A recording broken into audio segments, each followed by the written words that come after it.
is a resident scholar at SAIS. He writes about China. He was the Los Angeles Times bureau chief in Beijing for many years. He wrote a wonderful book called The Beijing Jeep.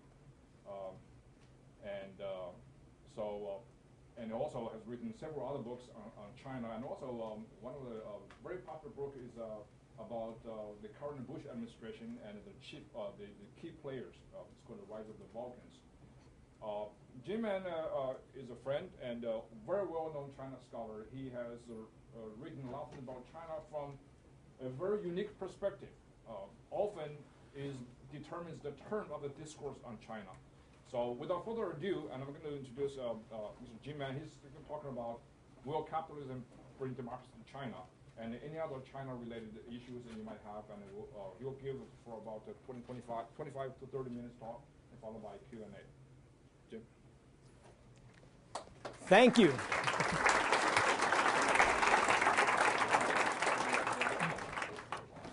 Thank you all for coming.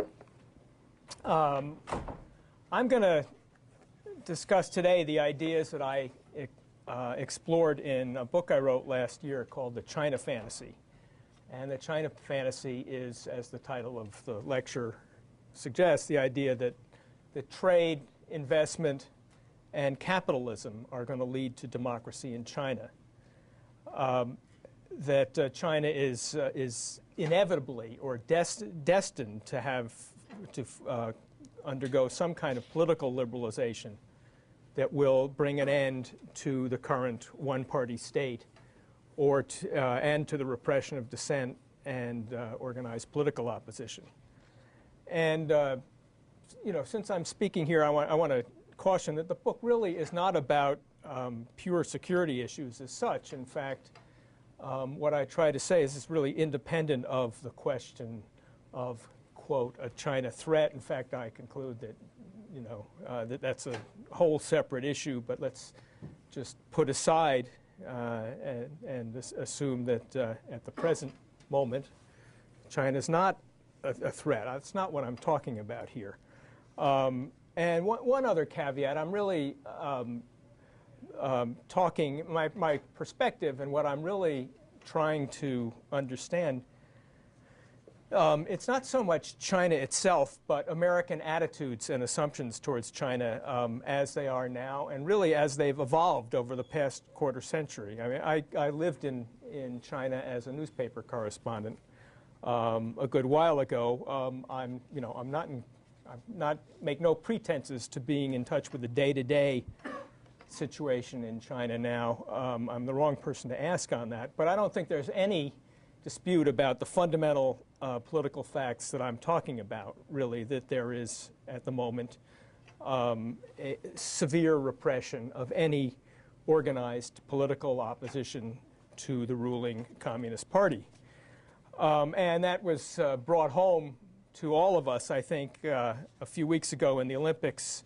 The example I like is, sad as it is, China, in order to comply with the IOC, the International Olympic Committee, promised to allow a few selected sites in Beijing for protest, and then during the games turned down every single request. I think I counted, I was up to 0 for 70 or 0 for 75, and in some cases detained those who requested permission to protest at these vacant sites. So, I think there's not a lot of disagreement about what the situation is today. What I've been amazed to watch in this country is how certain ideas and formulations and assumptions about China's future persist. So I want to let's take a look. Let's think for a minute about China's future. Where is it headed? And the way I see it, there are really three different scenarios.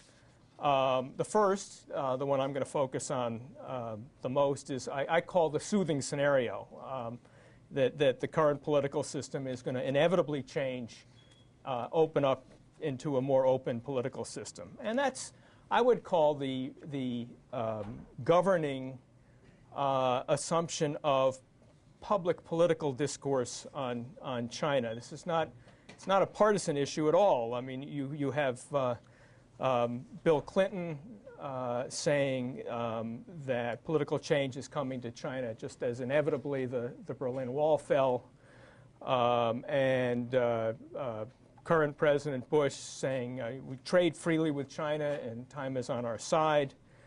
Shows up overseas. Tony Blair a couple years ago said there's an unstoppable momentum towards democracy in China. Columnist Tom Friedman, China's going to have a free press, globalization will drive it. I think this is the dominant assumption about China in this country today. Well, that's, however, only one of three scenarios for China's future. Another one is I call the upheaval scenario, which is that China, that basically in the vernacular, China is going to blow, that it's going to blow up. It can't go on the way it is now, that the country is going to, one sees today, protests, strikes, or financial problems in the banking system. And this idea of China's future was encapsulated in a book maybe 7 or 8 years ago by an author named Gordon Chang, who called it The Coming Collapse of China. And it's an interesting, thoughtful book. I personally am not persuaded. I think that China's a big country, and it's managed to hold itself together for a long time. I don't see any signs of collapse. In fact, I see fewer today than I did at the time the book came out. So that's the second scenario. And then the third scenario, which gets very little attention, is that what we see in China right now is what we're going to get and see for a long time. And that's the reality that quite a few people in this country keep trying to avoid. And there's a whole, I try to describe in my book, this goes right down to semantics and vocabulary. There's a whole, what I call a lexicon of dismissal, of words used to try and undermine any criticism of China. So if people are negative about or critical of China's future, the first label is China basher. That's an epithet that I don't like any more than frankly, on the other side, I don't like the epithet panda hugger for people who are sympathetic of China either. Because what's being criticized is not China as a country or the Chinese people, but the ruling party's determination to block any political opposition. Now let me go into a little history here of American attitudes towards China. I'll start with the Nixon opening, which was just, and the question is, how do you justify America's relationship with China to the public, to Congress, to the American people? At the time of the Nixon opening, this was justified to the public, largely in strategic terms. There was a lot of romance about China. Understandably, Americans hadn't been there for decades. And Nixon and Henry Kissinger were arguing rightly, as people had for a while, that the U.S. couldn't just pretend China didn't exist. But it wasn't justified. The opening to China wasn't justified as promoting democracy. Let's move ahead a few years to the Carter administration, and Mao Zedong has died, Deng Xiaoping has taken over, and you see in China the democracy wall movement of 1979, 1980. And China, after a brief period of time, really wraps up the democracy wall movement and puts many of its leaders into jail. So what attitude does the United States take? Well, the byword at that time, and it was true, was, well, things are better than they used to be. China may be repressing dissent, but it's not as bad. Things aren't as bad as they were during the Cultural Revolution. That's certainly true, but it's an attitude that has persisted, on now for about going near 30 years, and to the point where you say, are things changing or getting better now? Why do we still keep comparing China to the worst of the Cultural Revolution? And we move ahead to after the Tiananmen upheavals, massacre of 1989, American policy attitudes, ideas towards China really go into, thrown up in the air, not just by Tiananmen itself, but also by certainly the fall of the Berlin Wall, the Soviet collapse.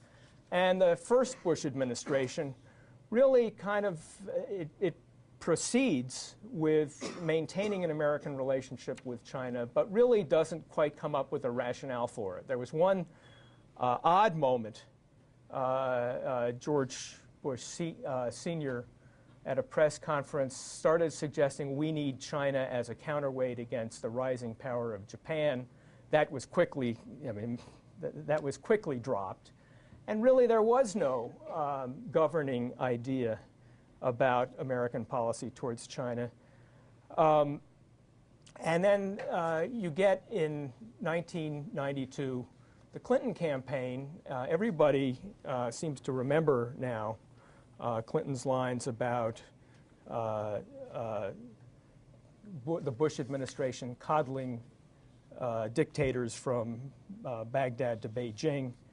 Actually, the most interesting moment of the Clinton campaign was the suggestion on China was the suggestion that in the aftermath of the Cold War, China was not as strategically important to the United States as it used to be. And the one-liner that Clinton used during the campaign, very few people noticed it, is it makes no sense for the United States to play the China card when there's no one else at the table. And that no one else, of course, would be the Soviet Union. But eventually, after a couple years in office and some back and forth, the Clinton campaign really came up with what is now I think the governing assumption or rationale to the public for American attitudes towards China, for American policy towards China, which is that economic change will inevitably bring political change to China, even if its leaders don't want it, that there will be a process from below or somehow China will inevitably open up. Now let me step back 1 second before I turn to the China fantasy and talk about the constituencies that underlie the China fantasy.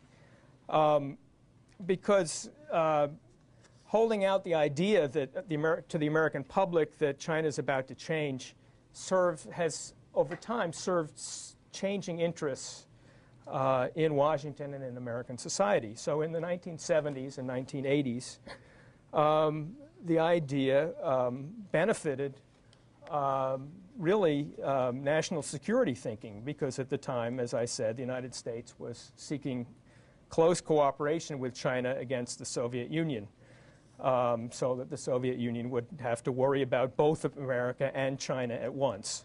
And the Pentagon was eager to ensure that the Soviet Union was required to deploy large numbers of troops along the Sino-Soviet border that might otherwise have been deployed to Europe. So that, the idea of cooperation with China against the Soviet Union had a strategic rationale, but it was, there were attitudes that were put forward, ideas to justify the relationship in Washington. And one was that Deng Xiaoping, China's new leader, who was changing dramatically China's economic system, also intended afterwards or later on to change the political system. So then you get that proves not to be true. And after 1989, through the 90s, the idea that China is politically changing gets a new and different constituency, which is really the business community, because as trade and investment in China become ever more important, American companies and their counterparts in Europe or Japan found themselves repeatedly beset with questions about why they were doing so much business with a repressive regime, which in the 90s had fairly recently ordered its troops to fire on unarmed civilians. And so this idea of inevitable change offered really large companies, corporations, the answers they needed. Not only was China destined to open up its political system, but trade would be the key that would unlock the door. Now let me turn to look critically at the common arguments that are usually made for the idea that capitalism will bring democracy to China. The first is really an argument that is based in part on foreign policy. I call it the South Korea-Taiwan argument. It's an argument, I guess, from history as much as anything else. It's that South Korea and Taiwan had authoritarian governments through the 60s and 70s, and that they, as their economies progressed, opened up in the 1980s to democratic governments. And this analogy is made over and over and over again. And I question whether it fits. I don't think, because the larger fundamentals of foreign policy are not the same. At that time, South Korea and Taiwan had a security relationship, and they were dependent on the United States for their security. And the United States pushed hard, encouraged democratization in both Taiwan and South Korea. And Taiwan, really, the driving force was the American Congress, which kept pressing Taiwan to open up.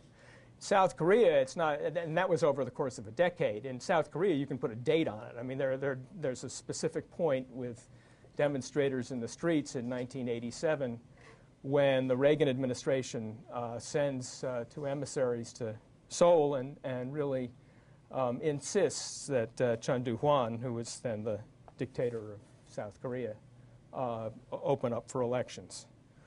And apart from these problems, the argument that China is going to head the way of South Korea or Taiwan, China is just a much bigger place. It's less tied to its coastal areas. If China were, as a country, specifically the city of Shanghai, then I think the argument would be stronger. So that's one argument. Then the second one involves the middle class. I call it the Starbucks fallacy. And I call it that because the columnist Nicholas Kristof wrote an interesting column a few years ago. He visited a Chinese Starbucks and then concluded no middle class is content with more choices of coffee than of candidates on the ballot.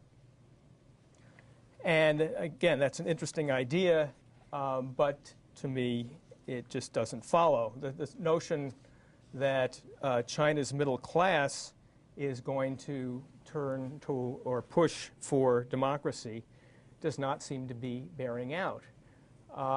Because the middle class really has close ties to, gets considerable benefits, whether it's travel or economic benefits, from the ruling party. And beyond that, if you think about the idea of democracy in China in one form or another, there's a tremendous fear by the elites in these cities, Beijing, Shanghai, that they would be outvoted. I mean, there are hundreds of millions of peasants in the farmland, I mean, in rural areas or on the outskirts of cities. And one way or another, it appears that China's middle class has accepted really its bargain with the Chinese government, which is we will allow you personal freedoms, the right to make money, just stay out of politics. And that brings me to the third idea, which is and really most common among tourists, I think, or visitors to China. The idea, it's clothes and personal freedom. People go to China, they see people on the streets of Shanghai wearing Armani suits. There's plenty of what we used to call sex, drugs, and rock and roll in China, where there certainly didn't used to be. And so people say China's opening up. And what does opening up mean? That it is opening up in those senses. But they haven't led to changes in the political system, and I don't think they will.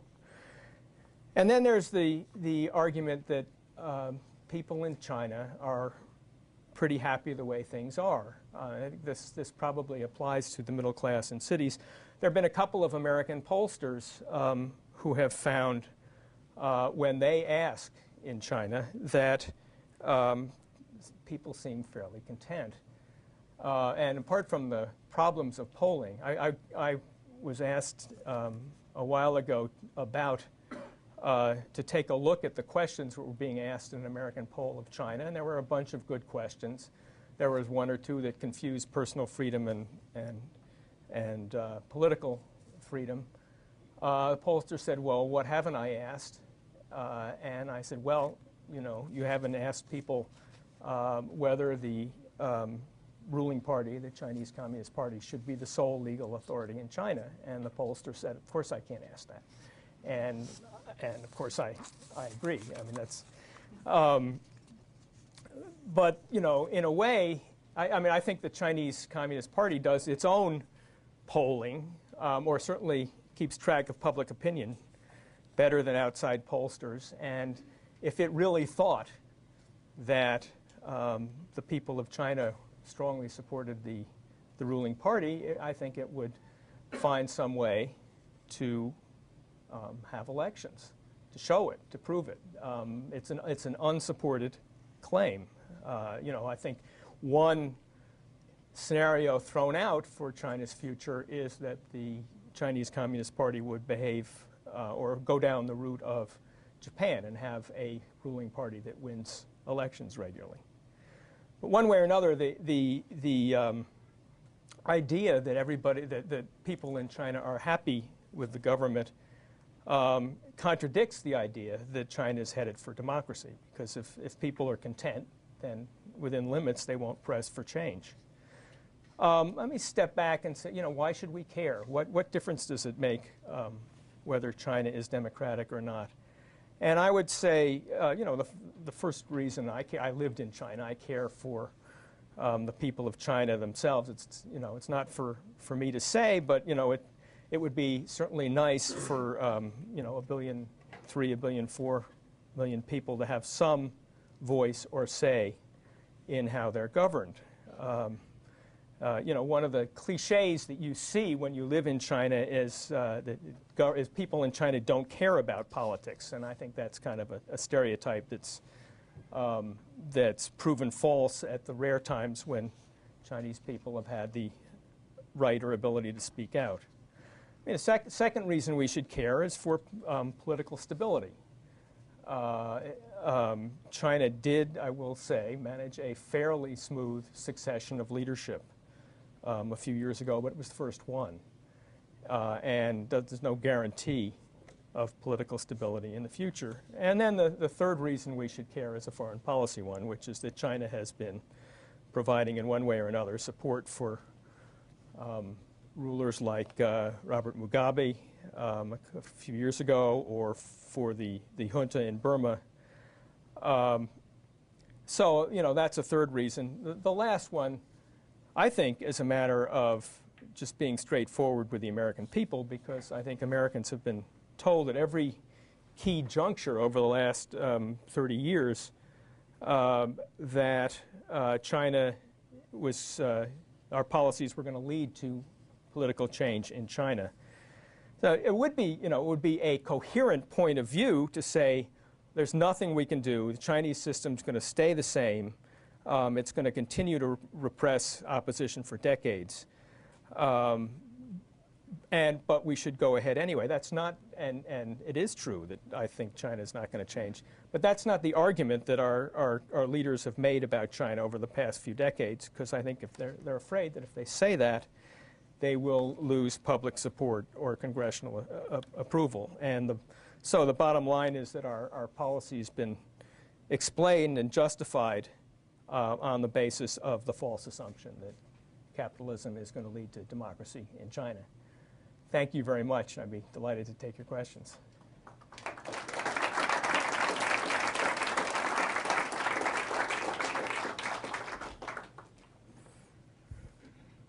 Yes. Comment on the thought that to step toward democracy would require something like de-Stalinization or what Russia went through, and that Mao is still held up in a way that would seem to indicate they're not going to take that step of coming to terms with their past. I agree with part of that and disagree with part. Yes, a kind of de-Stalinization would be, it's really a matter of coming to grips with the one-party state. Mao is a trickier subject because after his death, particularly in the late 70s, and then going on, they really went as far as they could to abandoning Mao. As far as they could meant, and there was a very specific formula, it was Mao was 70% right and 30% wrong. But really, through the 70s and 80s, and the issues on this were not necessarily political. It was largely technology and modernization. They really abandoned Mao. And in the last few years, there's been a sort of a revival of Mao at the populist level. I mean, if you know, people who get in a cab in Beijing will find, you know, little Mao buttons or whatever. It's that Mao was a strong leader. So you're right. They would have to abandon Mao, but on their terms, they really have gone part of the way to doing that. Yes, sir. With the rise of capitalism, it coincides with the Beijing Games that just went on and the controversy that surrounded the pollution in Beijing with athletes.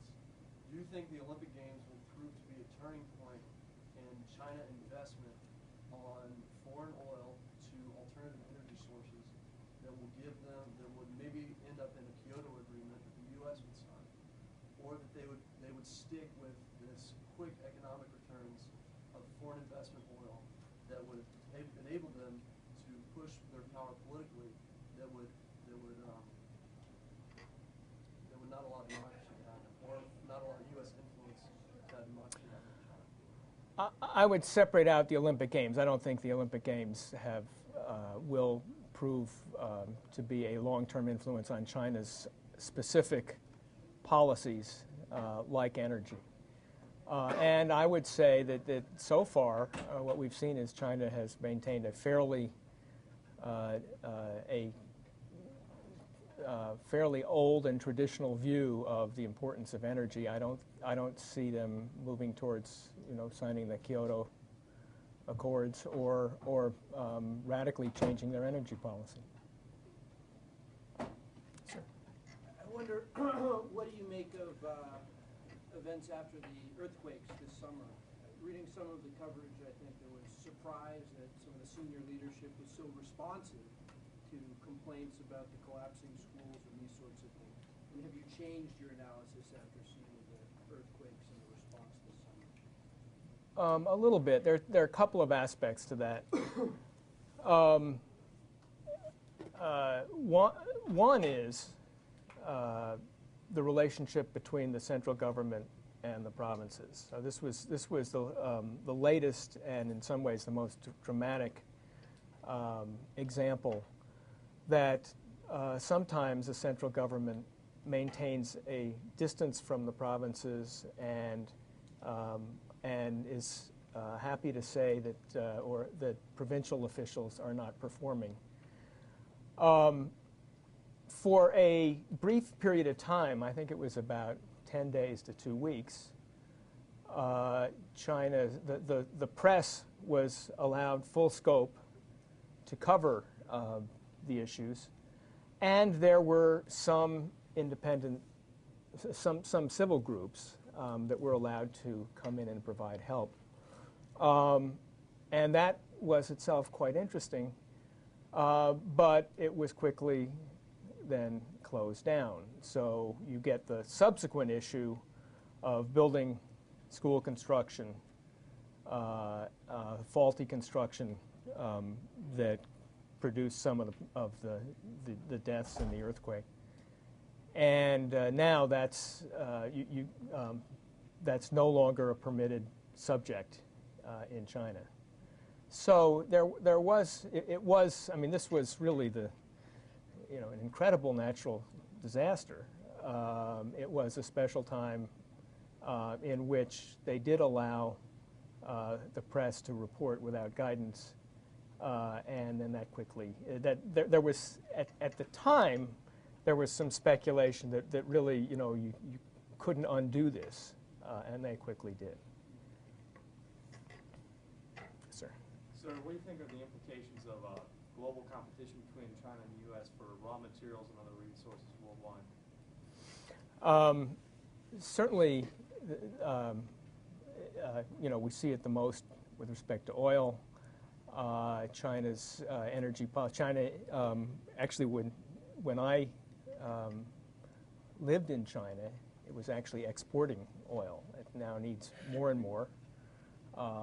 And so, we see its energy policy show up in its relationship with countries like Iran, or for that matter, the Sudan. And one of the arguments that gets made in this town being Washington, I guess, is that this is not a zero-sum game, that the United States and China share an interest in maintaining the flow of oil and the supply of oil from the Middle East. I don't think or see that that's something that China necessarily accepts. So it hasn't showed up in their policy to any extent. Yes? Sir, leading up to the Olympics, there was plenty of speculation that it would liberalize China's politics. And obviously, that wasn't true. With now the increased nationalism in China and the way the party was able to pull off this event without major incidents, do you think that's actually decreased the political liberalization in China in the current moment? Well, there are three important points raised by your question. The first is it's important to note the changes in the politics leading up to the Olympics from, say, a decade ago. I was, as a newspaper correspondent, accompanied President Clinton on his trip to China in '98. And before that, there was what was called the Beijing Spring. In order to sort of smooth the way for Clinton's trip, there was a period when political groups, somewhat like the earthquake, not quite, were in this case, there was a formation of a China Democratic Party. And after Clinton left, that was the end. Leaders of the China Democratic Party in jail, the whole political opening closed up again. This time, with the Olympics, you really didn't have I thought, that I would have said 2 years before the Olympics that we'd see another version of that China would show that it was liberalizing or try to portray itself as liberalizing before the Olympics. And, you really didn't see that. It's quite a change in 10 years, and then I think it reflects China, the government's sense of strength and confidence. Remind me. I was Yeah. if anything, the Olympics showed that this has decreased the possibility of political liberalization that everyone speculated on beforehand. The other question is what happens after the Olympics, and I think people have not focused on that very much. The entire attention before the Olympics was on what happens during the games or before the games, rather than after the games. And I don't see, any sign of political liberalization. In fact, I would speculate that there'll be a tightening up over the next year or so. Yes? Do you believe that the rise of blogs and other internet forums within China will strengthen or weaken the CCP's hold on power? let me answer this and the other point I wanted to make on the previous question on nationalism in China, because what we've seen at various points, this was true after the embassy, the incident in Belgrade in 1999, and we've seen these nationalist outpourings at specific times. And one idea that I sort of hear in this country is that Chinese nationalism is bad, and I think that's too sweeping. It depends what kind of nationalism you mean. We're seeing a very specific kind of nationalism that China has been oppressed for 200 years.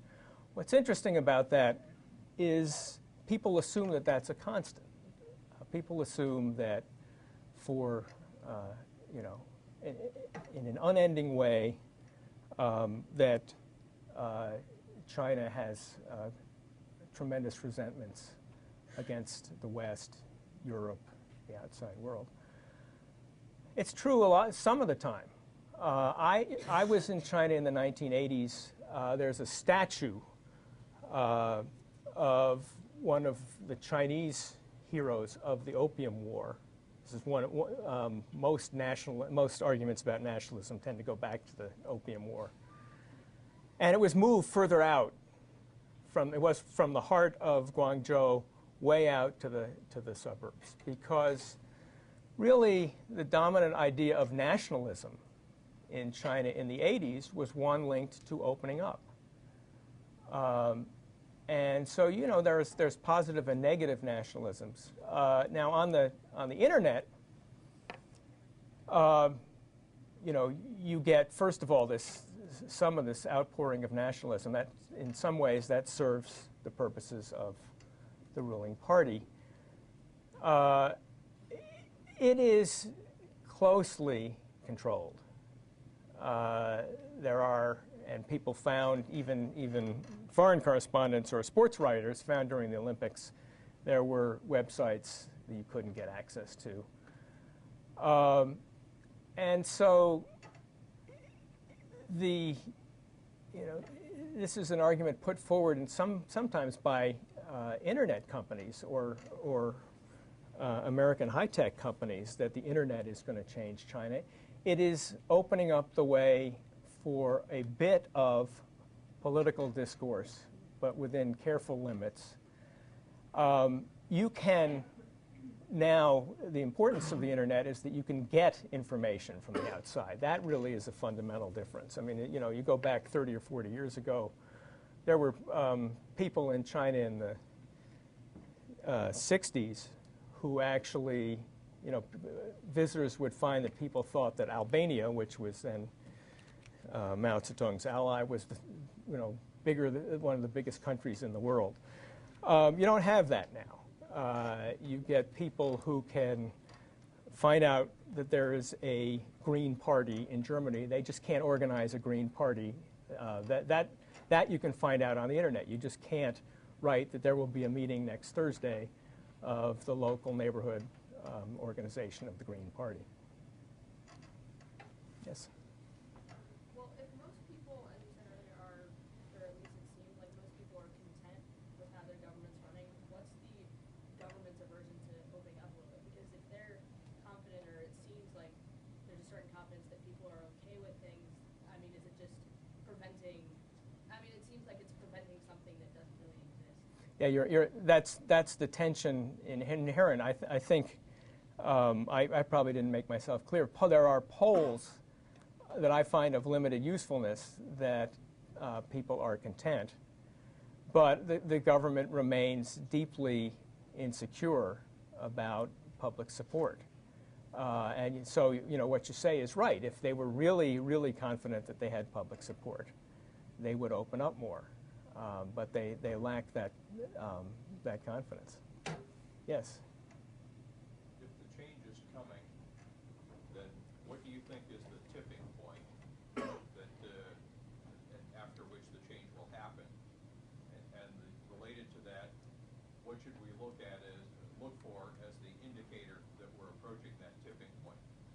I don't think we are approaching a tipping point. I think that that there will be sort of modest changes over the next 20 years, but no tipping point and no dramatic change. I think that what we see is in many ways what we're going to get. Yes. I have a question with regards to the, what you call the other Asian power, India and China. Yeah. I think in light of two things, the Indo-US nuclear deal, which is apparently going to, but also secondly, increasing bilateral trade and investment between India and China. Do you see China's policy towards India, particularly the northeastern states, highly contested borders, do you see that changing anytime soon? So I think China's been very, very careful in dealing with India. I think that at the simplest level, they're really worried about alienating India to the point that it has a ever closer relationship with the United States. And it's certainly changed in the last 10 years. So I think China has been very careful to make sure that idea doesn't take hold in India, and really I think there's tremendous difference of opinions about China in India. I don't think you get the idea across the board in India that China is an enemy. So that's certainly, I don't know what's going to happen in the future, but for now you don't see that. So getting to a situation now, do we change our mentality or foreign policies on China? These ideas about China are really have really persisted for about 30 years, and they may change slowly. I find that when when leaders are talking about China, that they are a little bit more inhibited about predicting inevitable change in China. It still shows up regularly in sort of speeches, news conferences. But I can see that idea gradually winding down. The question is what replaces it. So American leaders say, China is not going to change. We're going to have a one-party state and no political opposition for a long time. The question is whether there's public support for American policy towards China. The policy crystallized by the word engagement. I mean, I haven't talked about the idea of engagement. It is the sort of key phrase or slogan, and I'm really not sure that it has a lot, what it means, other than we have meetings, but that's about it. Okay. Yes, sir. Sir, how do you think the enormous size of the population, along with the fact that families can only have one child, how do you think that'll play into the future of China? Well, I'm now. This is not me. This is demographers answering. We're already seeing that China is headed down the road a few decades from now to a major problem of the graying of China, that China is going to have remarkably few workers. The ratio of workers to retirees is going to be smaller and smaller. And that is, to some extent, an outgrowth of the one China policy. I mean, one child policy. Yes? So Hong Kong has exhibited a large per capita growth over the past 2 decades. What do you think are the essential political differences in Hong Kong versus broader China, which has? Hong Kong is really politically unique because it was run by the British as a colony, and this is the Chinese PRC's argument. It was run by the British as its crown colony for a century, and really only in the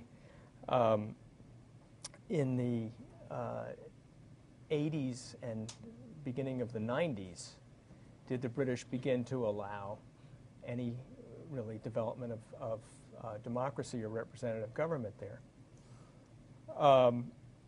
And so, the Chinese can claim accurately that there isn't a long tradition of democracy there. There is a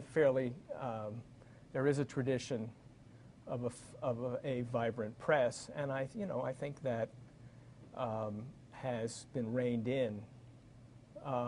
But when the Chinese claim that they are going to allow Hong Kong to run differently from the rest of China, it becomes less so over time, but it is still different. Yes. Sir, what effects has the strategic economic dialogue had on mobilizing the Chinese economy? Has it had any strategic effects in the long run? It's a good question. I'm not sure I can. We've had this strategic economic dialogue for 3 years or so. It brings together highest level economic officials in the U.S. government with their Chinese counterparts. It is, I think, a dialogue, one that without particular strategic impact that at least that anybody has seen. And I think it will probably be continued by the next administration, whatever happens in November. But I don't think we've seen, specific results yet. Yes? So to what extent do you think the lack of democracy in China will affect its potential of being a superpower in the future? Do you think that it could be a superpower under communism? Yes, I do. When I talked about political stability, it would be a superpower with some uncertain political future, but I don't think that the lack of democracy prevents it from. It is now an economic superpower. Its military is advancing. It used to be in the 80s that people spoke of China's as only a superpower within Asia, but its interests are extending beyond East Asia now. I think we can think of it may not be, it certainly isn't a superpower on the order of the United States, but it's certainly getting there. Yes. Russia has just put its stake in the Chinese camp by investing in a nuclear power plant in Iran and Bangladesh. With China, you said, struggling for space for their population, and Russia decreasing in population by 500,000 people a year. Do you see China progressing into Russian territory or assimilating some sort of territory over the next 20 or 30 years in order to facilitate their needs economically? It's a good question, and certainly if you get out to the Soviet Far East, in Siberia along the Russian borders with China, you'll find plenty of Russians who are worried, if not scared to death, that the Chinese are coming. I don't see any territorial changes, certainly not over the next, as you asked about, 20 or 30 years. I think you'll find, as you already do, more and more Chinese businessmen going in to the the Russian Far East, rather, and being increasingly active. But territorial changes, no. Yes? Sir, what's the state of freedom of religion in China, and how are all these changes going to affect that? Chinese have the Chinese government still keeps fairly strict control on independent religious groups. So religious organizations are supposed to have and do have representatives of the Communist Party or to deal with the Communist Party. This is something that gets played out with the Catholic Church, which I think for a long time has been eager to be able to get into China. But so far they haven't gotten past the idea that China has had its own patriotic church and doesn't want a Catholic organization that is ultimately responsible to the Vatican and not to Beijing. One other point on that, I guess it's an obvious one, but they're really scared to death, above all, I think, of sort of populist spiritual movements, specifically Falun Gong. I mean, one of the most extraordinary things that the Chinese government has done in the last 30 years or so, I think, was you had this very strange and mysterious Falun Gong crop up in China and spread. And the Chinese government's crackdown on Falun Gong was probably more severe than any other crackdown they've had. Yes? Sir, how would you respond specifically to the argument that as China and the U.S. or China and the West in general continue to do business, they're really going to be involved in more treaties, organizations, where in order to hold up their own bargain, China's going to have to cut out corruption at the lowest level of the government. How would you respond to this kind of concern, I guess, that democracy will flow from that, not so much from the middle class, but from cleaning up the corruption at the lowest level of the government and then spread it out? You know, the first part I wholly agree with, that China is going to be more active in international, it is now and will be ever more active in international organizations.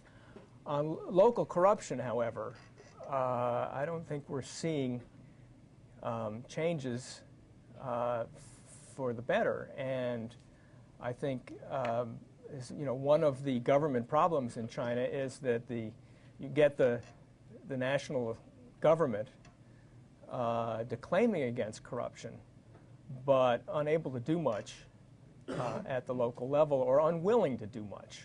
You know, I really shouldn't say unable, because, you know, if the issue is political dissent, then, you know, the Chinese security apparatus manages to have, you know, you can't have a meeting in a bar or a restaurant at the local level without someone knowing about it.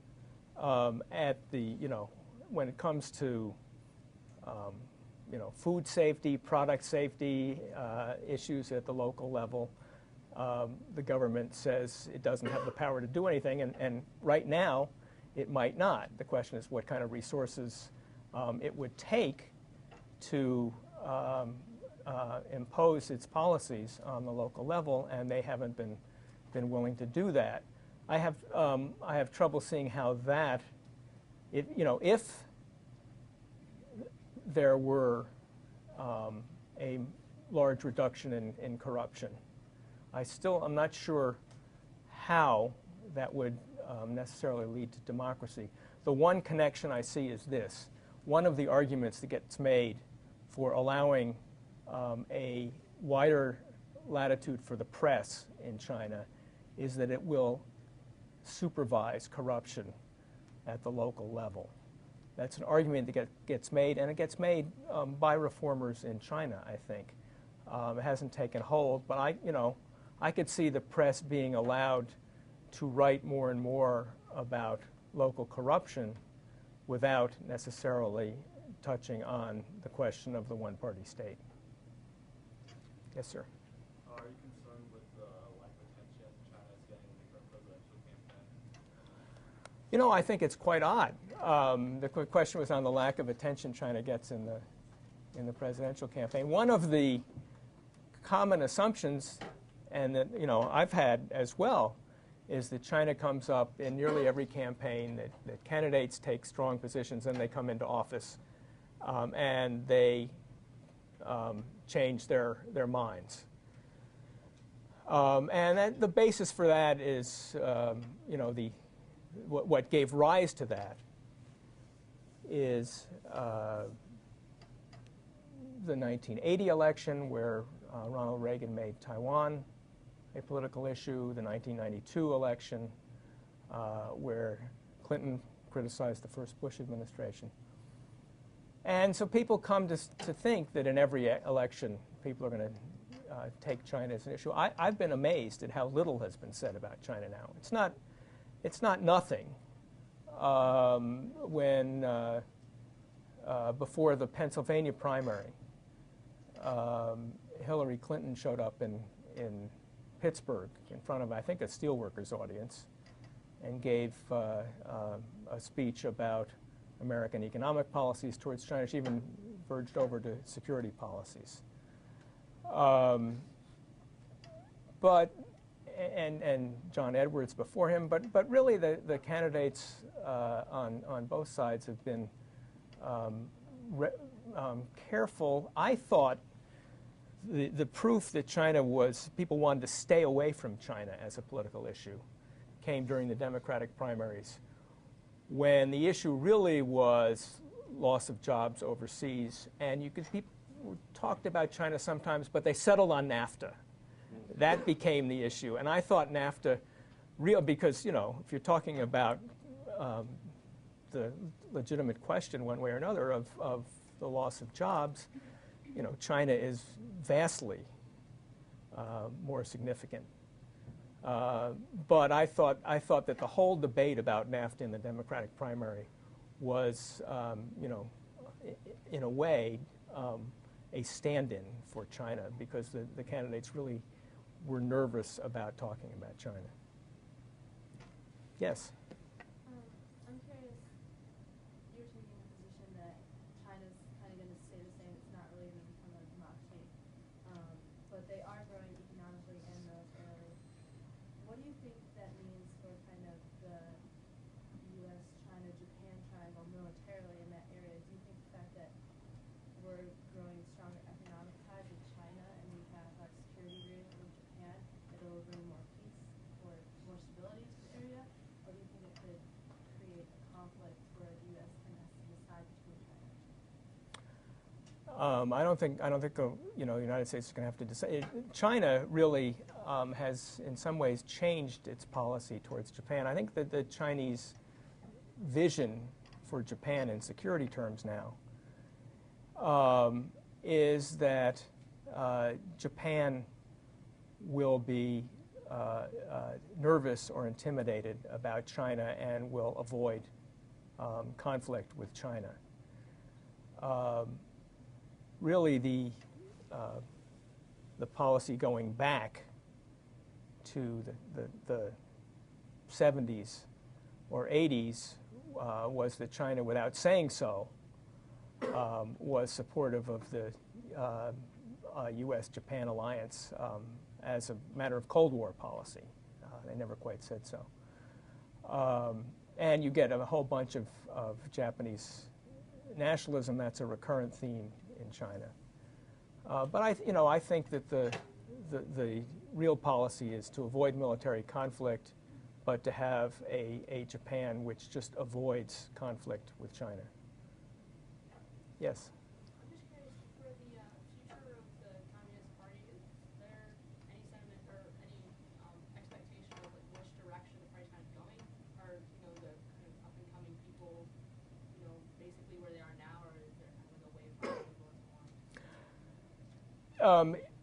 On the edges, you get sort of debates between conservatives and reformers in the party. I think that on the central elements of policy, that there's surprising little debate. One thing I've been watching, one reason I think that we're not seeing capitalism bring democracy to China is I thought that with more business activity, you would begin to get economic disputes and factions with different economic interests, whether it's macroeconomics or whatever.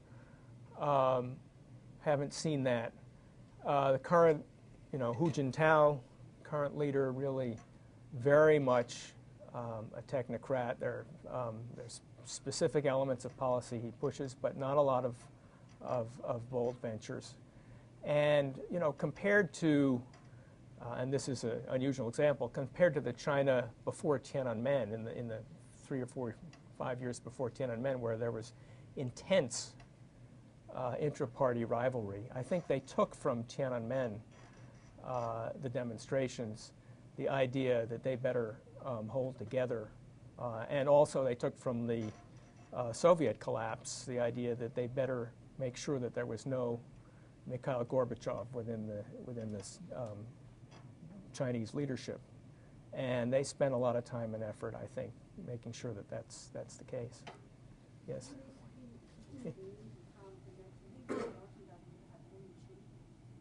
I'm sorry. Yeah. Yeah.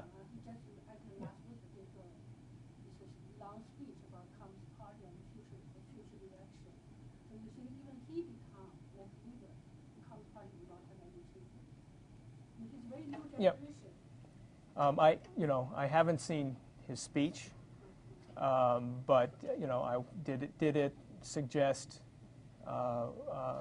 political liberalization? Or one thing about the discussion within the party now is that they are talking about the political changes are to make the party more accountable. And that means that really is a matter of corruption and trying to make sure that local governments or local officials are not corrupt, even allowing for press coverage of local issues. But I don't see a change in the fundamentals. Did you see in Xi Jinping's? Yeah. Yeah. Like when I was in China last May, a lot of friends talk about that. They said even in the large Congress parties, whole Congress when it is passed, some people suggest change the name. They say we need to change Congress name because Congress party name is so it's a bad name. Yeah. So then you will have some people started kind of propose ideas. Of course, that will be immediately wiped out. So no, we can't. But some people, the new leaders start having new ideas. Yeah, that.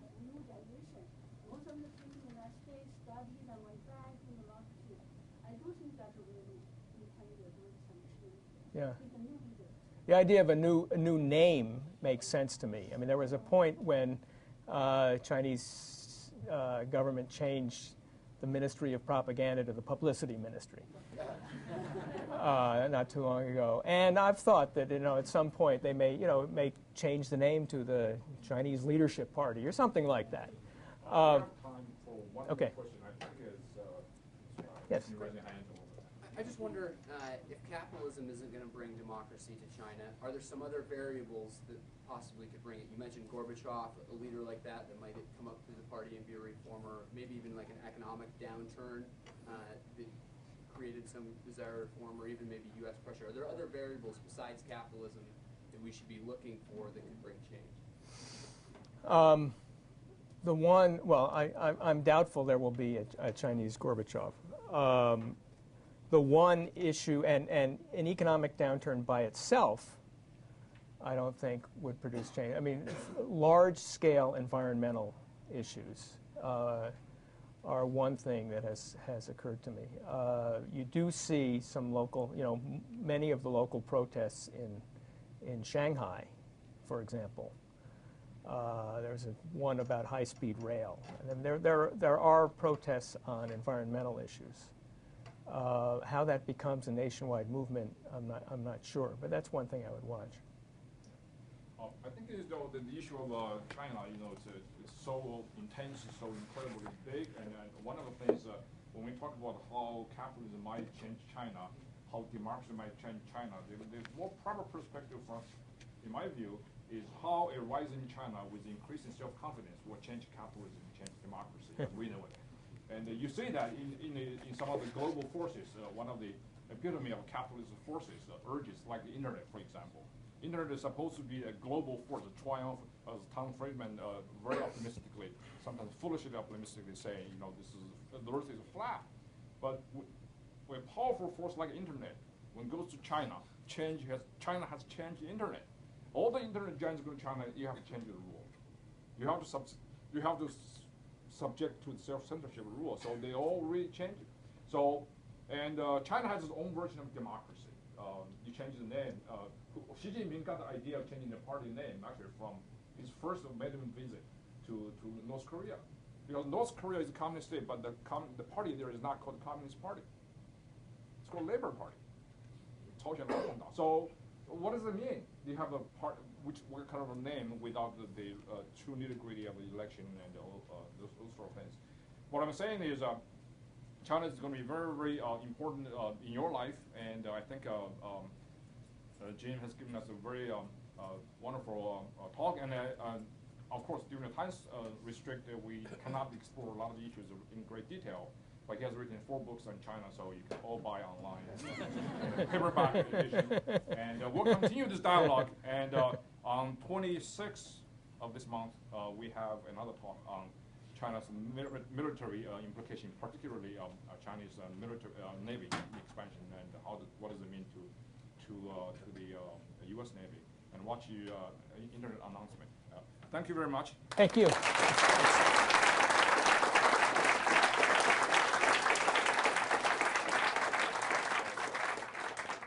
Book plug.